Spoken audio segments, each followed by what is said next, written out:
I don't like to hear that. I listened to our League of Their Own episode. Yeah. And I don't know if you listened to it. Further on, there's the moment where you have technical difficulties. And then you say, hey, we got to take a break because I have technical difficulties. Oh, I forgot to edit that out. Yeah, it's in there. It's quiet for a moment. I had a moment to think I'll like, fix that.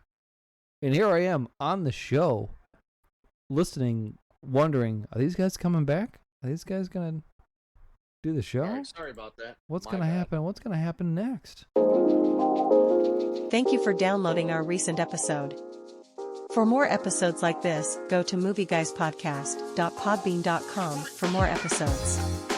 Enjoy the show. So I said to my wife after the movie, wow, Joaquin Phoenix was really interesting in this. And she goes, Joaquin Phoenix was in this movie? I said, sweetheart, he was the sheriff. She goes, no, he was not. Today we're talking about Eddington. Eric, how the hell you doing? I think he gets the golden headphones, by the way. This Joker and Joker 2? Yep, that's right. I don't think did we do her? We did not do her. Okay. Then, yeah. Joaquin. I don't know if there was anything else that we had done with him in it. I am looking. I don't see it. We didn't do the first Gladiator or anything like that, but oh well. So, yeah, he is getting the golden headphones. Did Emma Stone already get the golden headphones, or is she on deck now? We did Cruella, we did Poor Things, and we did this movie. Correct. So Emma Stone gets golden headphones as well. Did we do Zombieland? We did Zombieland 2. Yeah, double tap, right? Yep. So Emma Stone here. She was in that one. And did we do La La Land? We did not do La La Land. Okay. So Zombieland 2, she... Poor Things, and we'll just say this one because it's the newest one. Okay. Well, I feel like, yeah, she, she should get that. And then also Pedro Pascal. This one, Gladiator 2. Was there a third one? Wild Robot. He was also in Wonder Woman 84. And in Wonder Woman 84, yeah. So we got the All-Stars here.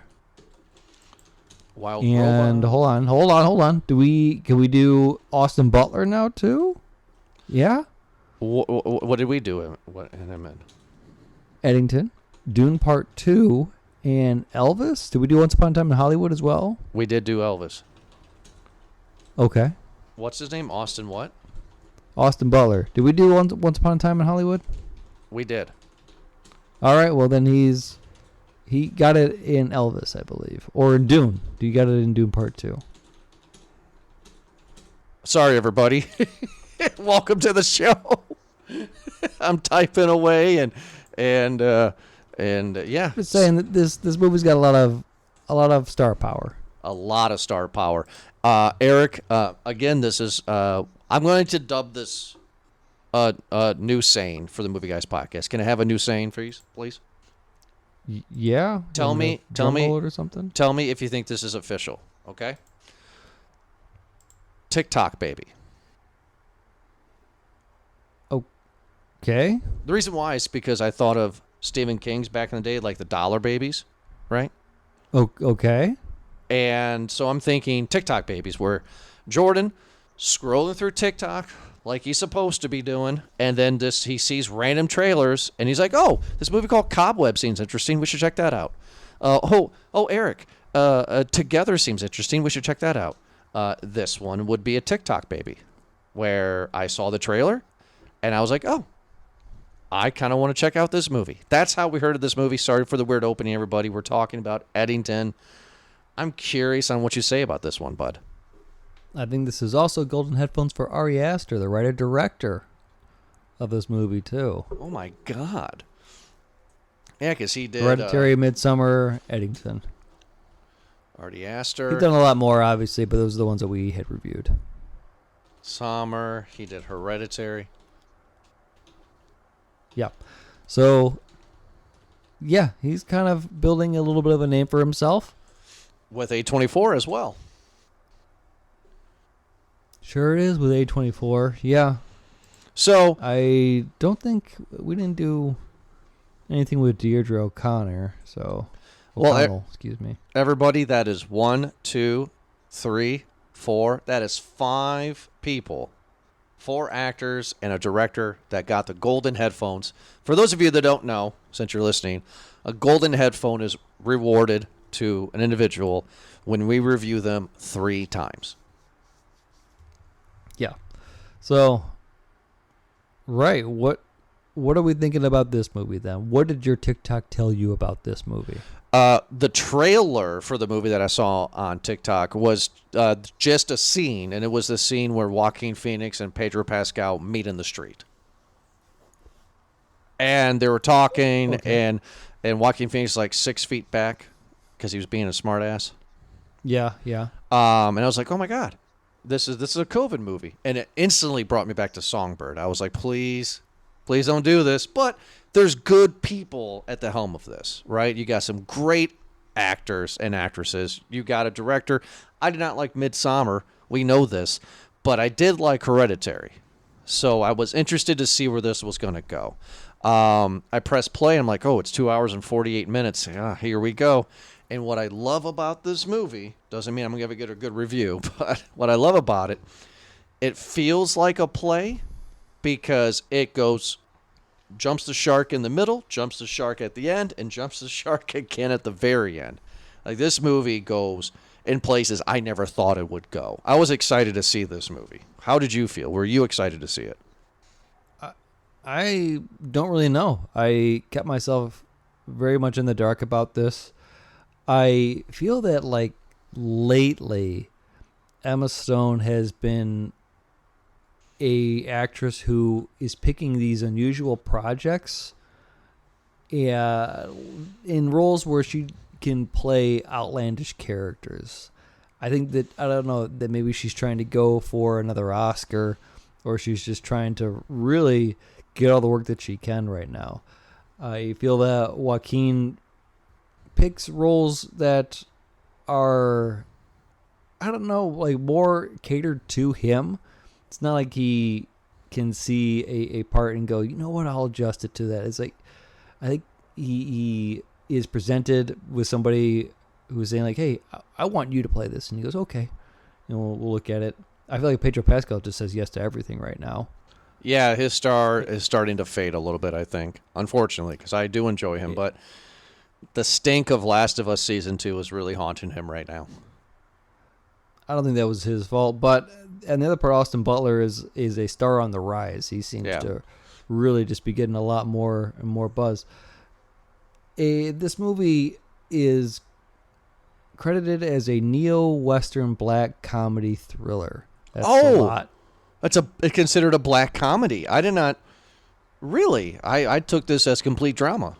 Is it because it's a comedy? Because of how far it goes, like Fargo kind of style? I think, how ridiculous it can be. And I read some reviews where people were just like, I was in the theater and I was laughing. And it's like, you were really like laughing hard? Like, there's a few moments in here where I can imagine like a bit of a chuckle because of how ridiculous certain parts are. But I'm not splitting my sides here because of how hard I'm laughing at this movie. And again, I don't know what bothers me about it when people are just like, oh my God, it's the funniest movie. You just say, what kind of weird psycho are you? But again, I think it's to each their own. I can find the comedy in it, like with how crazy it gets. A good example would be where maybe how deep off the end Joaquin or his mother-in-law gets with their wacko theories and their conspiracies a bit. I say the ending, right, where everything goes to hell at the ending. That's where the comedy comes into play, because when he comes out at the end of the gun shop, we'll talk about it in detail. As soon as the gun shop, when he comes out of it, I actually start giggling out loud. I'm just like, okay, this is ridiculous. Like, this is not real.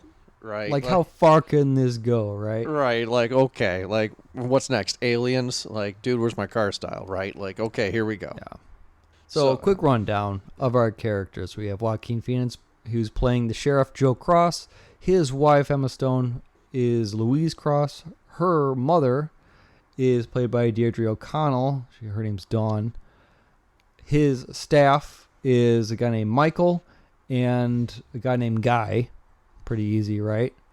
Oh, the town mayor is Pedro Pascal. Perfect mayor. His name is Ted, and he has a son named Eric. Right.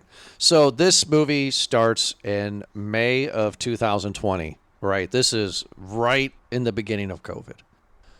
And So it's the start of it. Yeah. right at the beginning of it. Oh, sorry, you're beginning.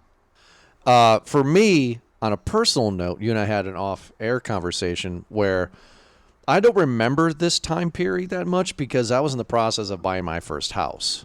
So things were kind of blurry, right? Like, I go to work, I have the mask on, nobody's around to take the mask off. People call them chin diapers, blah, blah, blah. You know, like, but I was so far in the process of buying a house, it's kind of blurry to me this time period. But this movie, I felt the paranoia right in the beginning of this. Like, I felt like I was back 5 years ago. It did a really good job at setting a timepiece. You almost forget, right, how life was back then, and looking at it now through this lens of hindsight, where it certain parts do seem ridiculous. The behavior, for example, right? But everyone's opinions on what life was like is going to be anecdotal because it differed. I mean, it changed from person to person. Right. For instance, like I told you that I enjoyed my time. It was a lockdown. I got full privilege just to got paid to just stay at home. I didn't get sick because everyone was wearing masks, which I thought was fantastic. What? HR's looking right at you. Yeah, no, there was a moment when I did get sick because I did go out on St. Patrick's Day to a bar that did not wear masks. Yes. And that's when I got the C-19. Yep. HR corrected you on that one. How dare you? Well, other than that, there was no colds or kind of flus that I usually would be getting seasonally. But yeah, the time that I felt a bit sure of myself, I was like, you know what? I'll go to the bar. This whole thing's a hoax. Right. Why not? I'm not gonna get it. I'm strong, young immune system, right? And yeah, and I remember walking into that bar and be like, oh, this is bad. This is gonna happen. So I'm not gonna say that I don't like where the movie goes, but when I press play and I start figuring out her characters, right, where we get, what was Joaquin's name? Joe Cross. Joe versus Ted, right? Joe's the sheriff, Ted's the mayor. I liked these two. I thought we were going to get a serious version of The Candidate, remember? With Will Ferrell and, what's his name? Oh, Zach Galifianakis? Was it called The Candidate? No. It was called something else, where they were running for election. Yeah, I think I know what you're talking about, but I'm also thinking like more like a Welcome to Mooseport kind of a thing. Yeah, like I was expecting, like, I was happy that I was in COVID-19 world, and I was happy that these two were at each other's throats. I wish this was the entire movie, to be honest with you. Okay, yeah, I feel like highlighting it a bit more would have maybe added to the comedy of it, that's for sure. Yeah, because what I'm saying is that, Joe starts running for mayor because he's so upset with Ted and this COVID propaganda nonsense, in his words, and his viewpoint. So, it'd be really funny to see these two clash. The campaign is the campaign. movie. The campaign, thank you. You know what I'm saying? Like, the movie goes where the movie goes, but I really wished it would have stayed longer on these two, like the cat and mouse, the back and forth fighting. That's what I wish. Yeah. At the same part, I like what we were given, just because I think the overall goal of the movie was to really show how ridiculous a lot of people were behaving in the whole kind of sphere of the attitude, where it's not just doing a political right and left. It's all around. It really just seems like a bit of everywhere. Now, if I was in college and I had to write a thesis on this movie, I would say in my college paper that this movie opens up with a bum walking the streets, talking nonsense and coughing, and he continues to cough until later in the movie where he meets his demise, and then all hell breaks loose. This old bum is COVID, right?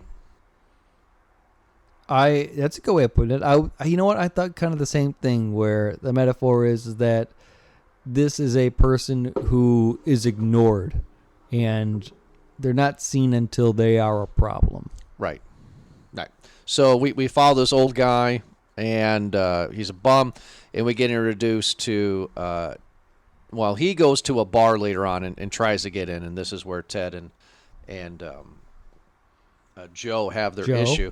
But one of my favorite scenes is in the beginning, right, where Joe goes to the grocery store just to get groceries, and they're kicking this old guy out, the grocery store guys, because he doesn't have a mask on. So Joe walks in without a mask and just was like, I'm not gonna wear your mask. This is a policy. Show me the law, right? That's a very common thing even to this day. Right? Show me the law. Yeah, exactly. And then my wife, HR2, says, but like restaurants and stuff say no shirt, shoes, or service, so they can say the same thing about mask, right? It's a policy. I was like, you're right. Yeah, it's their business. They can do what they want. But then there's no law if you can walk into a Kroger without shoes on. Right, but it's also their business, and they can choose to kick you out. You see what we're doing here? Already, we're going. But show me the law.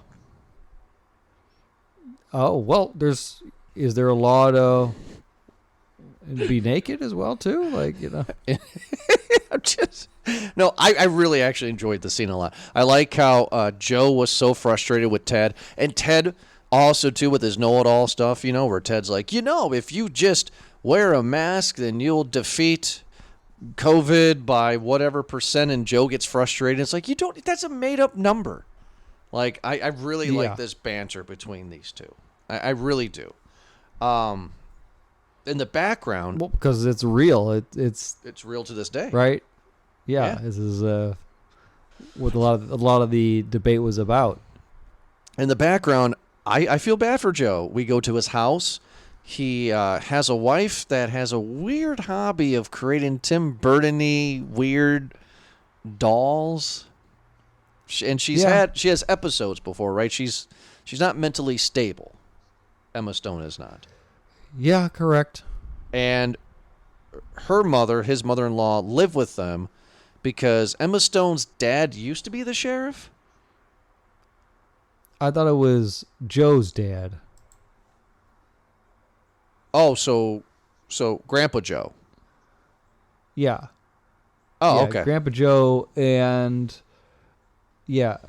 her dad, Louise's dad, is a different. I think that because we get that he abused her, and so that's why she has like this PTSD and this trauma. Allegedly abused, right? Allegedly, yeah. Right. So okay. So Grandpa Joe was sheriff, and our Joe served under Grandpa Joe for 7 years.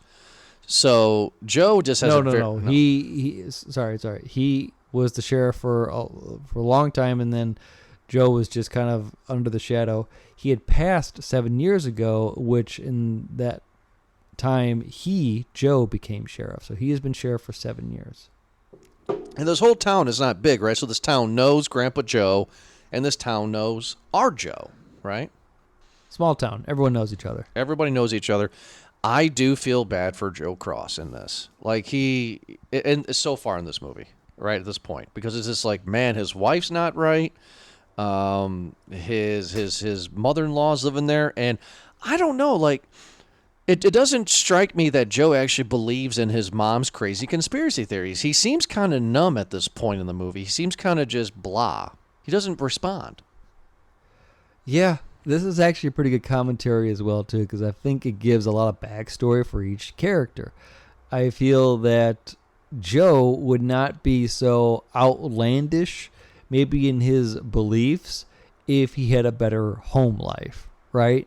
But he doesn't really have a whole lot to look forward to when he goes home. Right, because his wife doesn't really at this point believe in conspiracy theories. She gets annoyed, like, oh my God, Mom, stop. You know, like, I don't care. Like, she was against this stuff at breakfast. Yeah, but she slowly goes into it. I think that she is dipping her toe in the pool, but her mom is going crazy with how deep it is, right? The numerology kind of thing. 56, and here's what it means. It's an important number. They don't want you to think about it, and all that other stuff. Do your research. Deep as the state it is. Yeah. No, you do. Yeah. You like that one? No. That's okay. You don't have to. We also find out some backstory here, too, that Joe and Ted know each other, not only because it's a small town, but because there is a history between Joe and Ted, right? And Emma Stone's kind of in the middle of it. Emma Stone and Ted dated at one point back in the day.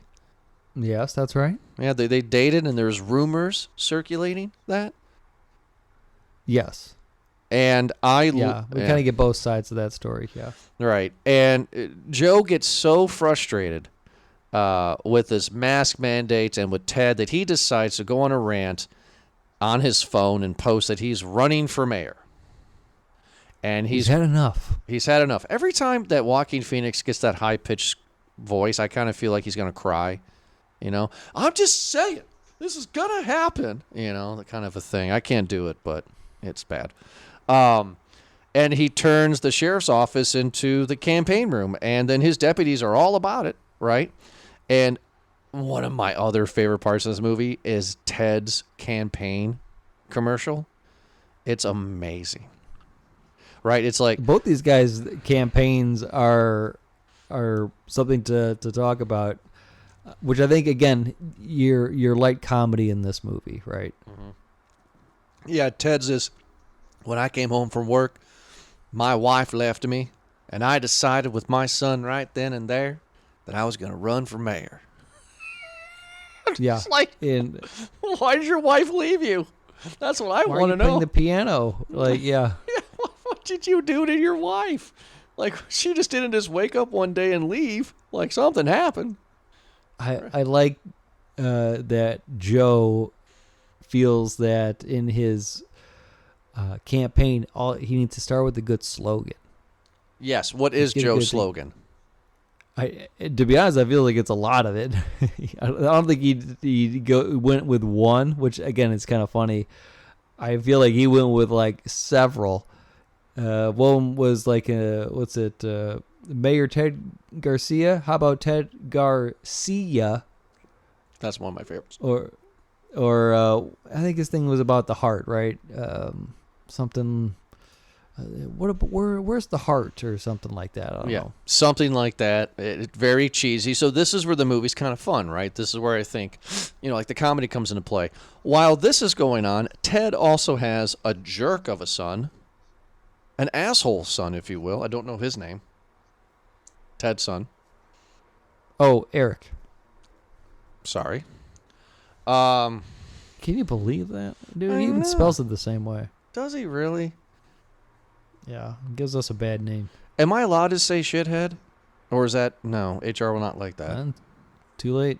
No, I mean like throughout the show, refer to him as that. Yeah, you're fine. I mean, it's one of those where I feel like given the rating of the movie, which this is R, we can, bend it a little bit. I don't know if... Like, remember like when we did Terrifier, and we're just like, well, why are we trying to keep this clean? I don't know what family is going to be driving their kids to school, to daycare, and be like, all right, kids, we're going to listen to these two guys talk about Terrifier. Well, it should be a family fun show. So, Mommy, why was she on top of the man in the bed? I don't know the rest of the quote, but Just saying. No, I totally agree. I just didn't know if that was okay with you because he is. Ted's son is a little shithead in this movie. He's a jerk. yeah, he absolutely is. Yeah. Oh my God, because he's supposed to be best friends with some other dude who's not related to Joe, right? He's just some random high school kid, right? The shithead's best friend. Brian, yes. Brian. He's friends with Brian. Brian has the hots for the blonde girl. And everybody knows. Sarah. And everybody, oh. Hey, she spells it the same way too. And Eric and Sarah hook up in this movie. Well, I'll be darned. I mean, but did they actually hook up? It seemed like it. That picture didn't look consensual, but yeah. I don't think a lot of this movie is. And then also in this cluster, we have one of the deputies, Mark. Is that it? But no, there's Guy and Michael. Michael also dated the blonde high school girl at one point, That's right. Yeah. but he's much older. Yep. So I don't know if he was if he was a senior, she was a freshman kind of thing, maybe. Well, I don't know. Did they say they're in high school or are they a bit older? I assumed high school, but you're right though. We never see them in high school. We never see a high school either. So 20-something, early, like 1920 maybe. Yeah. Well, we can assume everyone's over 18 here. Yeah, everybody is going to school online. There you go. There you go. So while that triangle is going on, there's also one little subplot that Ted, the mayor, wants, and it's in the news now. It's common now. Ted wants to build a data center, and Joe's like, Yeah. "No, we ain't gonna build that." Yeah. Yeah. And we're hinted that he is Ted being pushed to do this by the guy's name is Warren, I believe, who presumably works for that company, and that's their interests, right? That's their kind of private funding and pushing to say, hey, we'll support you in your campaign if you help us build this. Yes. So there's a lot of little subplots going around. Let's talk about the blonde girl's plot. So she is... Okay, I have to. She's white, but she's apologetic for being white. She is going on all the trends, right? Black Lives Matter. George Floyd gets murdered during the timeline in this movie, too, at this point, right? That has to be thrown into. She is a meme herself. It's amazing. When she gets on a rant, boy, is she convincing. All right? And shithead wants to get at his best buddy, evidently, by showing that he can get at blonde girl too, because he can. I think both those guys really wanted a try at Sarah. And originally it was Brian that showed interest, but then Eric, I think, really just kind of snuck in there. It did a pretty bad friend move there, and, did put hoes before bros. Yeah, because, I find the comedy in this that both these guys who don't really seem to have a lot of extreme or strong opinions or views are going deep down this hard left viewpoint just to try to impress her. Well, no, they're trying to get in her pants. I mean, come on, just call it out. Hey, that's obviously they're trying to get on her good graces so that they could eventually hook up or just be with her. But they're really taking on that ideology. Brian sometimes is just been, yeah, exactly. I apologize for being a white man, and I've been privileged way too long, and kind of just saying this crazy, ridiculous stuff. I don't want to offend anybody, and if I do, I don't really care. We're watching the movie, my wife and I, and Brian's at the dinner table talking about how he's ashamed of being white and stuff. And then his dad, this random character we never see again, is just like, what the bleep are you talking about? You're white. Yeah. And my wife looks right at me and goes, I think you would say that. But again, this is what the movie does well, is because it's showing the hypocrisy of the left, right? And again, it shows obviously the delusions of the right as well too. I'm not saying that it's picking sides here. No, yeah. But I think that because of this lockdown and the time that everything was highlighted, and this is what we're seeing right now, how both sides have been fueled a bit more to go extreme in their views, whether they believe in them or not. And although it does seem like the left doesn't really believe in this movie, believe in it much as they're just trying to do it for like a moral compass to make it seem like they're good people, whereas the people on the right are just kind of like, I don't know, fully bought into like the cult behavior of Austin Butler and that type of thing. Although I will catch myself right there, because then you have the third group, the Antifa group here, who are actual terrorists. Yeah, we'll get to that too, right? That gets nuts. While everything is going on, also, there's another thing. Shoot, I was gonna say. Oh crap, because you were bringing up Austin Butler, but there's something else before that happens. Oh crap, I'm sorry for the show. Extreme views of. Oh, thank you. So we see towards the beginning of the movie-ish, middle of the movie, where Joaquin Phoenix gets called to the bar because this bum that we talked about is trying to get in, and there's the mayor and everybody else, and they're just like, hey, he can't get in. We're not gonna let him come in. The bum comes in. We see that. I feel Joaquin Phoenix was in the right. He's trying to get the bum out. Bum won't listen. Tackles the bum. But then the mayor's son, Eric, videotapes the whole thing, edits it, twists it, and say, look at this bad cop that's beating up this homeless, helpless man. Yeah. And I'm just like, because I actually fell for Joaquin Phoenix there at this point, because he's like, that's not what happened. Yeah. Yeah, again, I kind of feel bad from there as well. I don't know if Eric did that before or after he was trying to impress Sarah. I know he recorded it before, but posting it after, I'm not too sure if that was done again just to fuel that. Yeah, like at the same part, I feel like there's this highlighting where Joe is a sheriff. He's not really so much keeping the peace anymore as much as he's just, I don't know, doing his best or doing what he thinks, because there's clearly this crazy guy who's pounding at the door, and he's telling Ted, like, all right, well, you're gonna let him in, you got a paying customer out here. And Ted's just like, no, like, he's been doing this for an hour, man. I don't want him in here.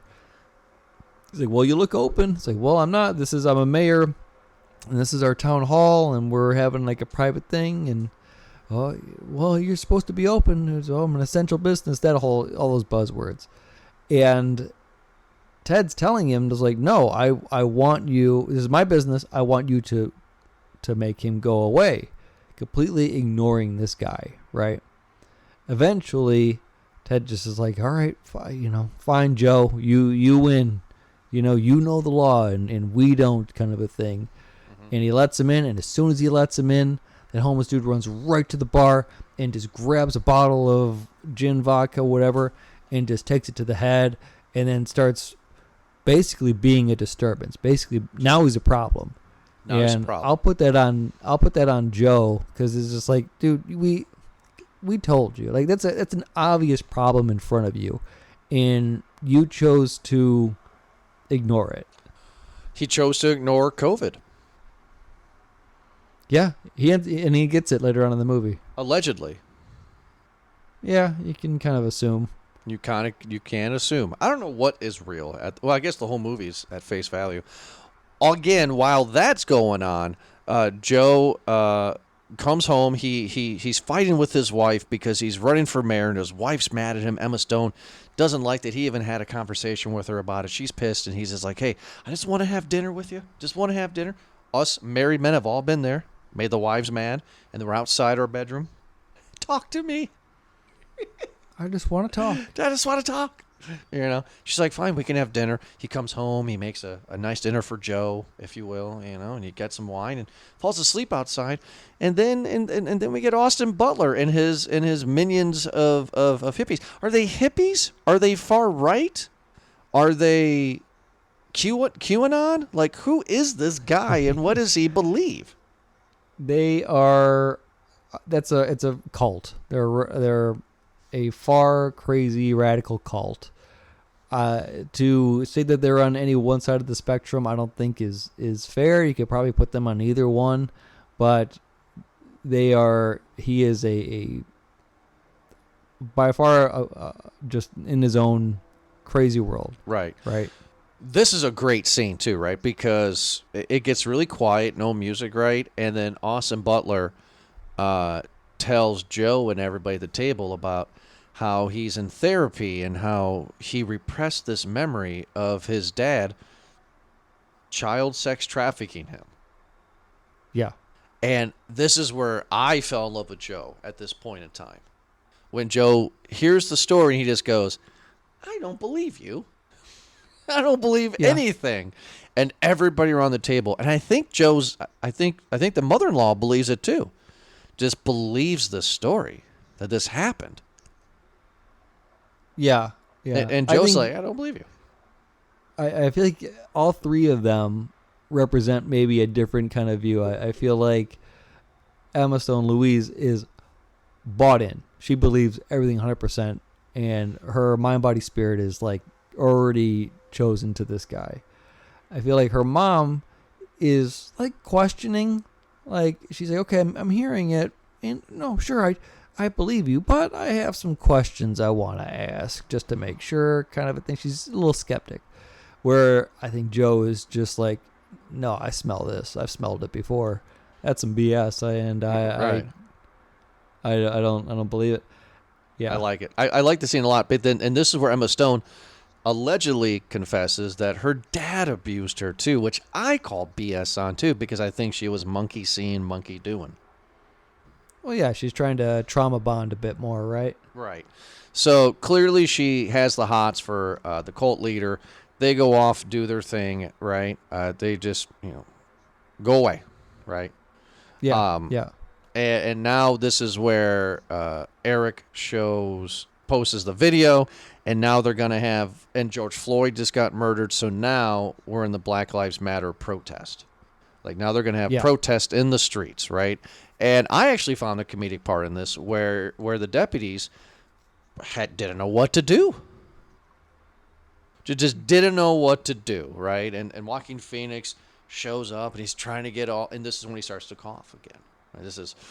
I'm like, oh, he took COVID out of the bar. Now COVID's attacking. Mm-hmm. Yeah. I'm going to get an A on my thesis. Oh, you know what? Yeah.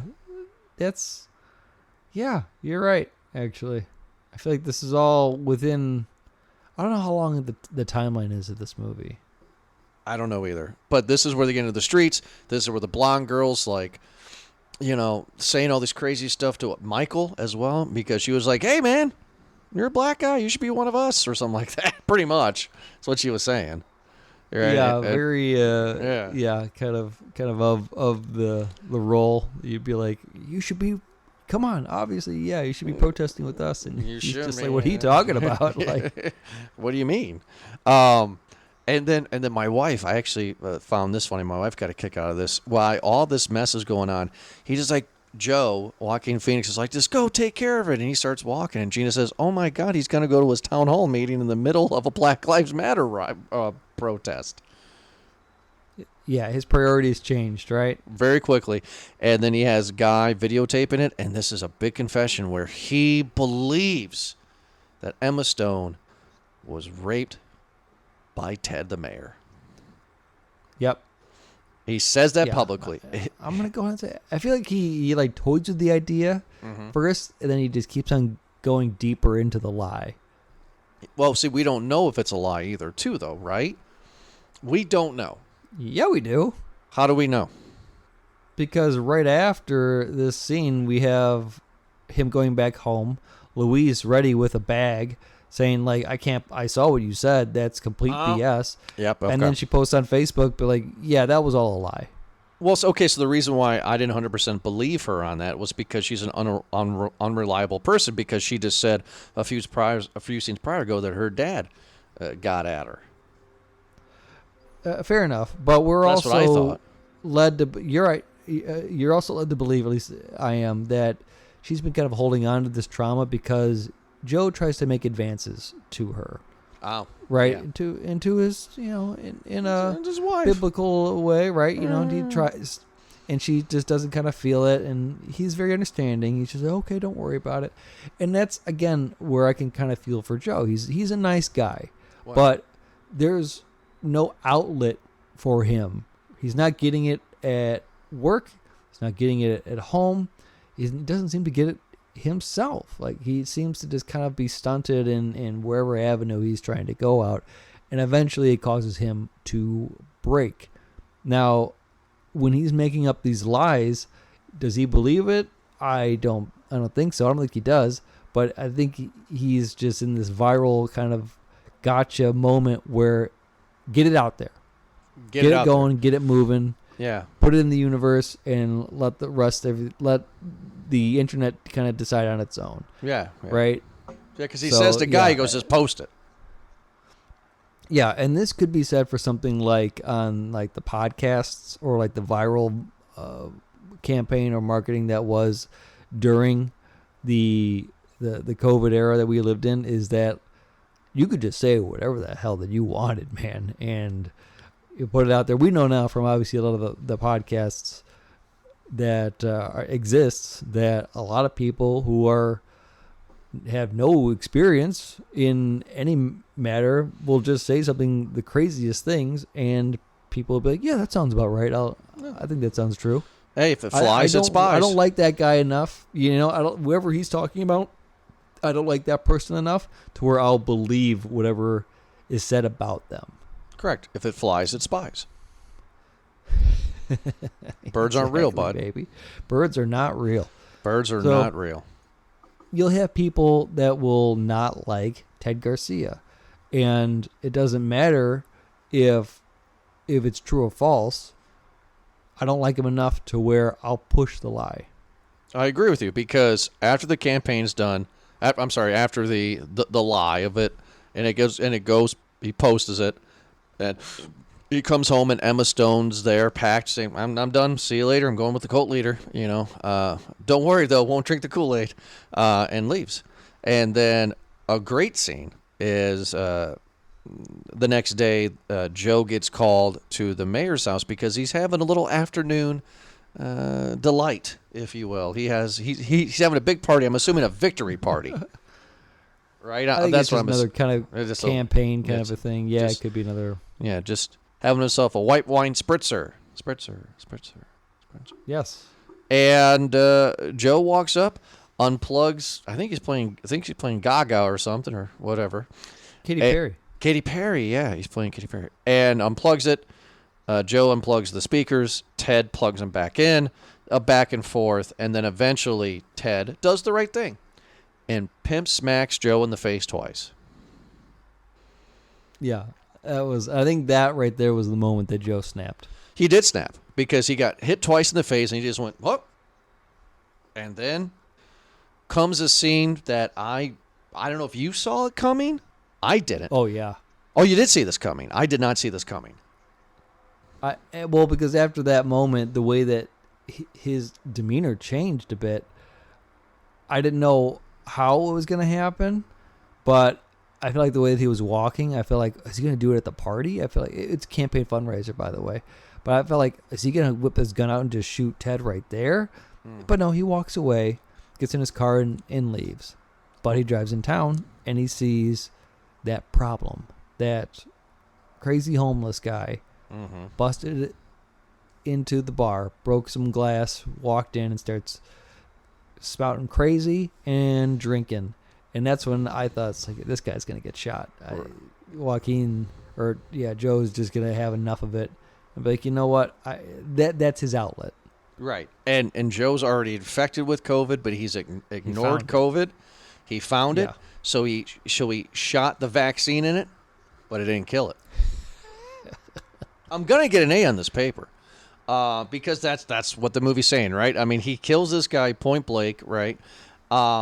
He kills the virus, but after this scene, he gets coughing more and more and more and more. He gets to where it's a sickly cough. And he does a bad job too, because he murders the bum, wraps him up, and he doesn't sink the body. He just flows it down the river, like what the Egyptians did with the firstborn there, bud. Yeah, just no one cares about this guy. Nobody cares. That ain't Moses. That ain't Moses. So then the scene that just got me, and I went back and watched it twice, just the scene, because I thought this scene was shot beautifully, was Ted's at home, making himself a cocktail, sits in his living room, turns on the TV, yells at his son, "Hey, Eric, what do you need?" And all of a sudden, you see a flash in the background. Did you notice that flash? No, I didn't. Oh, that's why I went back and saw it twice.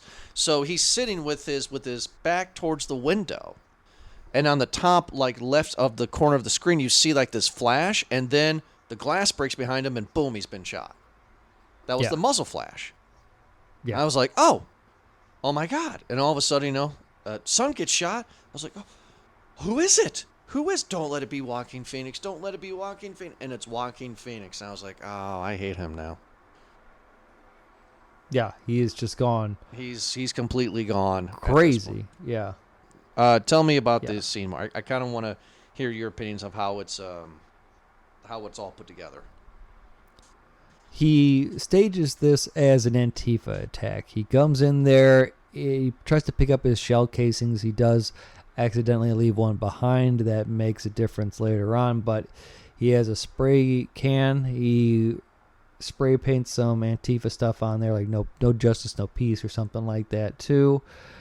And at the same part, I think we get a cut to where the Antifa terrorists are actually heading to Eddington. Now, they had mentioned before in this movie, I don't know if this was like during the George Floyd thing or either way, earlier on, where it showed that there was some gunfire between the Minneapolis police, that there is hints of terrorism in Antifa, talking about it's going to be a pig roast and they're extremist things. So we got to see that. So it's now come to Eddington. So anyway, there's also the reservation officers. There's Joe Cross, who's the sheriff, and his two deputies. And then you have the Pueblo tribe officers, who are in their own, there's private land there that they police, Indian police. Yeah, because didn't they... American police, excuse me. Because they were there, the Native American police were there, and like, the shooter was over here in this ridge, and then Joaquin Phoenix clearly stressed out. And he's just like, well, you guys can't go over, this is our crime scene. They're like, nope, we think the shooter was over here, and that's on our land. Yeah, and they found the casing that proves that. Anyway, Joe had framed his deputy Michael as a killer. And it didn't really take much, though, because he kind of did okay in the first part, but Butterfly, one of the Pueblo officers, never liked Joe from the beginning. I guess we can see that from the start of the movie when he tries to make Joe put on a mask, and there was that confrontation. But Butterfly very much catches on that this is might be a Joe project. Yeah, because he's everywhere in the background. It kind of reminds me of the horror film. Oh, what was it? It Follows, right? Because for a while, every time that Joe turned around, there was Butterfly, right? I'm just like, yeah, go away, dude. So now this movie's already gotten crazy with Joe going on a killing spree, right? And he's killed 3 people now. Now let's get even crazier with him locking up Michael, and then does he leave town or something like that? Turns off his phone and just tries to think about everything, and then when he comes back, suddenly we're in a different movie. Yeah, no, he leaves to go get a COVID test. Yeah, he leaves to go get a COVID test. You're right. Turns his phone off. Right. And just kind of, unplugs for a bit, right? Right. He unplugs for a bit. He comes back. We got a dumpster fire, right? Guys, like, there's a dumpster fire. Michael has escaped, right? And they're trying to find out where Michael is. Eventually, they split up and they find Michael in the middle of the desert somewhere, right? And this is where, again, it goes crazy. Antifa attacks. And then, like, they do, like, remind me of the scene from The Punisher with Thomas Jane, right? Where it blows something up, blows a car up or something, and you got the fire spelling something. Instead of the Punisher's call was no peace, Yeah. right? And there was this drone, and it's just like, what's really funny about Antifa is that we got introduced to Antifa, and they were flying in a Gulfstream private jet to Eddington. Yeah, again, I think that's kind of That's showing ridiculous. the hypocrisy from everyone in this movie Right? It's just crazy. And on all parts. yeah, and then, like, Michael is incapacitated or something, but he's trying to talk to the guys, and he's kind of mumbling, you know, and then what was it, guy steps on a mine, or somebody shoots something? No, a guy just gets too close, and it I don't know if it's remote or if it's proximity, but either way, it detonates. Guy gets blown up. It does. He gone. Yeah, he's completely gone. I was like, oh my God. And then Joe sees, like, I think it was a limb. I think it was an arm of Guy. And Yeah. then the camera pans down to Michael, who is still alive. And this is where Antifa comes after Joe. And I thought that this whole chase thing was all not real. I really did. Because Joe's just running and running. They keep on missing him, right, with their shots. He runs up to the same, I think it was like an antenna tower or something where the movie started. Right? I was like, okay. And then he goes down into the town and falls through a roof. And I'm just like, okay, like, this is getting absolutely nuts. Runs into a gun store, comes out with a Gatling gun. No, it was like a Browning or like a minigun kind Right. of thing. Right? What? Sure. whatever Schwarzenegger. Heavy, yeah. Whatever Schwarzenegger Heavy used in artillery. Terminator 2. That's Skynet. Cyberdyne. Sure. And he's shooting at nothing. And I'm laughing. I'm just like, this is rapid. And then he turns and he shoots Butterfly's limbs right off. This blows his leg off. Yeah. Poor Butterfly. And there must not be a lot of Antifa people, because I don't see a lot of them. Like, they're just I think it's just two. they're just like shadows in a background. Yeah. You know, like, so again, that's what I'm thinking. Is this in Joe's head? You know? Well, it gets in Joe's head, if you know what I mean. Oh, yes, it does. So Joe's going absolutely crazy. He's handling AR-15s. He goes to, like, it looks, I don't know what it was, like a strip club or a club or something. He thinks an Antifa guy, you know, shoots the car up, and then an Antifa guy comes up behind him. Joe's getting ready to hit him with his AR-15, and then this Antifa guy stabs Joaquin Phoenix on the top of the head. Top of the dome. Like you're dead. Yeah. You're exactly. dead. And then, like, they do, like, a wide shot, and it wasn't just a little tip of the blade was in. Like, half the blade was in. And Joaquin Phoenix falls down, and then that snot-nosed Brad comes out of nowhere. One hands the phone, one hands the gun, shoots and kills the Antifa guy. Yeah. And I'm like, oh my God, Joaquin Phoenix is dead. Like, I don't like him anymore, so I don't feel bad, but, like, okay. But then he's laying on the ground, and it's like his point of view is like, oh my God, he's alive? Yeah. Jump forward to a year. I saved you, Brian. Or I saved you, Joe. Jump forward to a year later, and Brad is now Charlie Kirk.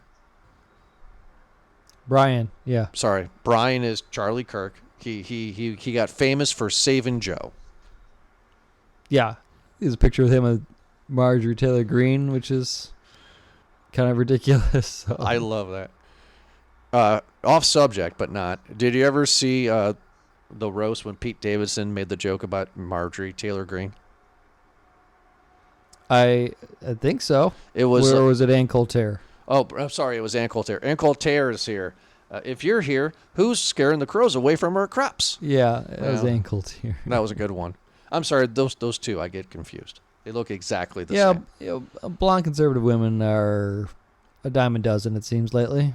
Well, they just both they drive minivans to soccer practice, and they have Capri Suns for everybody. So they could yell at the referee for 20 minutes. Right. Or the coach, because my son, I'm paying for this, and he needs to get game time. It's like, everyone hates your son. Everybody hates your son and hates you. This is Joe's hell, right? Joe survived. He is now Stephen Hawkins paralyzed. Yeah. He He's a can't vegetable. he can't do nothing. His mother-in-law is now Hillary Clinton it up with a pantsuit, and he's somehow mayor, but he's a vegetable. Clearly, she's the mayor. Yeah. She is the caretaker. He got the sympathy vote because he was running, and yeah, I think that's pretty what it was. She's pretty much running it on her agenda and not his. Correct. And did Joe really get away with it, right? Technically, he got away with murder because he's dubbed a hero.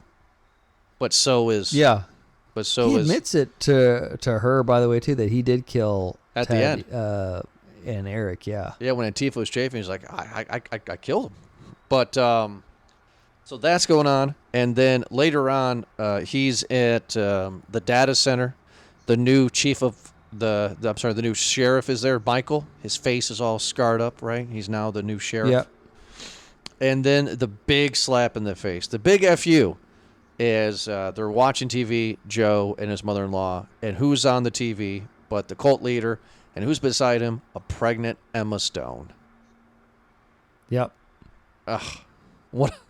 Another little funny part that I just kind of laughed at Dark ending there, yeah. was Joe being carried naked to the toilet. And then he moves his arm up or somehow he moves his arm up, and then the nurse just slaps in the back of the head. He's like, and then the nurse is like, "I'm so sorry," because Joe can't talk. I don't think he can move his arm. Something about his arm moved, and the nurse just slaps the crap out of him. I thought it was hilarious. And then Joe has to be put into this basket and put into bed, So he got away with murder, but he's not going to live his best life. No, and again, his mother-in-law is just using that for points, basically, to run her own campaign. And she'll run that town to the ground with another data center. Eric, I'm kind of curious. We've been giving out a lot of larges lately. I think I'm pretty convinced what I'm going to give this movie. So, what say you? What is your popcorn rating for Eddington? This is not a large for me. Oh. This has a lot of star power. I can respect that. I respect this movie as it showing a lot of ridiculousness in the time. I think that certain movies do that very well. I mentioned to HR that if I were to say what movies did I bring up? Oh, Dazed Confused shows a good representation of the 70s, right? Something like Empire Records would show kind of a good depiction of the 90s, right? Or maybe Can't Hardly Wait or American Pie would show what it's like in the early 2000s. In those slices, right? It captures kind of what life was like, right? Mm-hmm. I feel that this does that justice. This shows what life was like during the lockdown. A lot was happening. A lot of craziness was happening. I think that it does a good job of showing the extremes and the hypocrisy from everybody. It seems that there was little truth or good intent that was going around. Maybe at the start where people were trying to distance themselves and putting on masks and be like, listen, we know it's ridiculous, but we don't know yet. This is still kind of new. We're all just trying. But then later on, during the lockdown, people just got stir crazy, and it just got crazy. And far from it did anyone try to look for facts. They just believed whatever they felt closely aligned with, right? We get to see a Fauci ouchie sign in here. I know how much you like that. Closed because of Fauci, and just people's and how radical it can get and how quickly it can get. And sometimes it's for what they feel is a just cause. Other times it's because they feel this is what other people want from them. This is how, like, I can be in a group, or I can get people to like me, is if I just say, hey, I believe what you believe, kind of a thing. Or then you have like some other people, like his deputy Guy, who is just like, yeah, I'm following orders. I believe whatever you say, sir. Kind of a good soldier type of thing. So I think it really shows good representation. In that part, I have never been a fan of black comedies. I just don't get them. They're just not for me. I think that this might have been a better black comedy out of all the ones that I have seen, though, because I can actually get with that humor. Like, it's a bit real. So I don't know. I guess I want to say medium. Like, it's a fine movie. I think everyone involved in it is pretty cool. I think it makes maybe for a better Western than it does a black comedy. But I don't know. It was all right. Like, I don't think I would recommend this movie to anybody. Well, see, now that's interesting. So for me, I'm giving this movie a large. I've recommended this to a few friends outside the podcast. The reason being is because Go ahead. This movie is a good time capsule, I feel, of the early 2020s. Yeah. Great acting nobody was bad in this movie. What deems a movie for me personally to get a large bag is constant rewatchability, either by watching the movie in full, watching the movie in scenes, or going to YouTube's and watching clips. Right? Okay. And I've already done it since I watched the movie on Tuesday. Like, I already rewatched clips. Like, I really enjoyed the world that I was in. I enjoyed the town. I just liked how absolutely off the wall crazy it got, because I wasn't expecting it. This movie was very serious starting out, but as the movie went on, the more crazy it got. And I can see why Joe went crazy and killed Ted. I didn't like it, don't approve of it, but I can see why he did it. And, Emma Stone just showing up pregnant at the end. Oh, what a good heartbreaker that is. So I give it a large because I quite enjoyed it. I will rewatch the movie and scenes for a little while. I really enjoyed the world. I feel like this is the type of movie where you're going to catch something new every time that you rewatch it. Yeah, another reason why, yeah. Yeah, I would agree, saying that, listen, there's a lot of commentary in this movie. There's a lot to be said. You could follow specifically like one character and really get a story of what they're doing. Mm-hmm. And I like how it didn't just kind of, delude from any other story that was happening.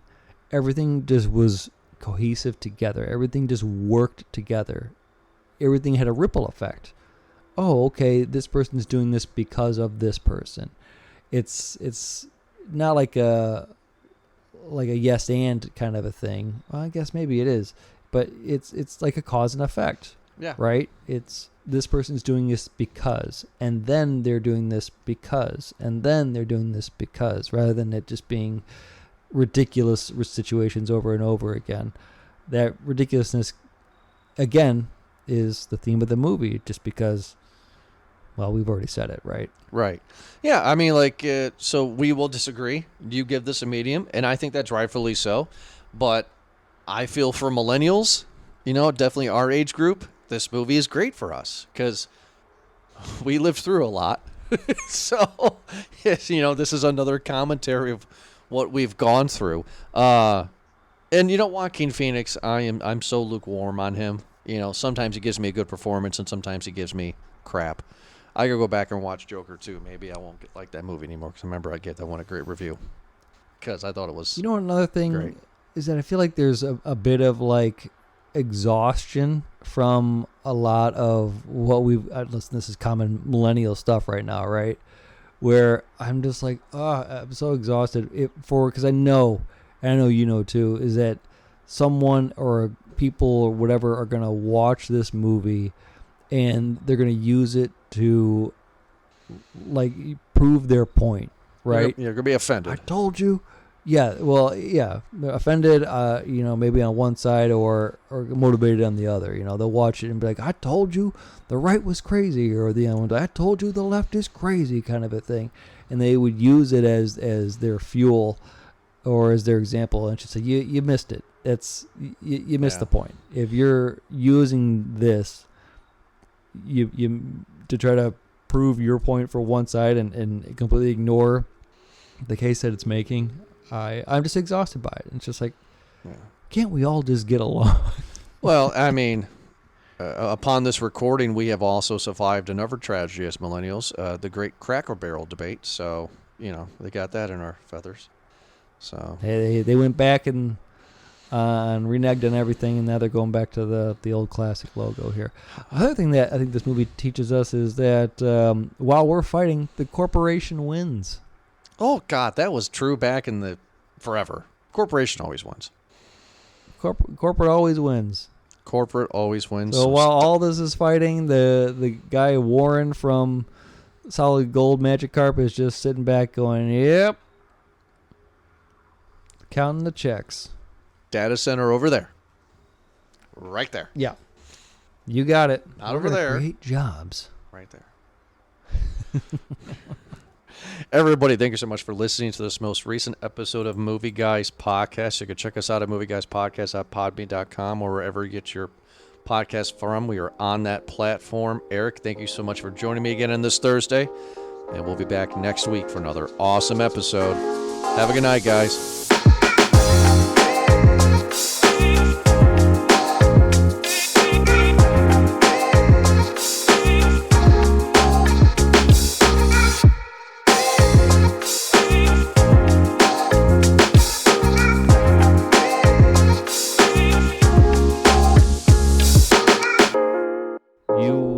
Your dad get detained by ICE, and off to Gitmo you go.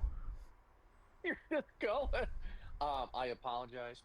I forgot about the technical difficulties part. I thought when I was finished editing the majority of the episode that an hour 30 was a little long for us. So I will go back and fix, because the good thing is, you can fix the history. Number 2, you have not commented on my Fulton County Fair cow pig hat.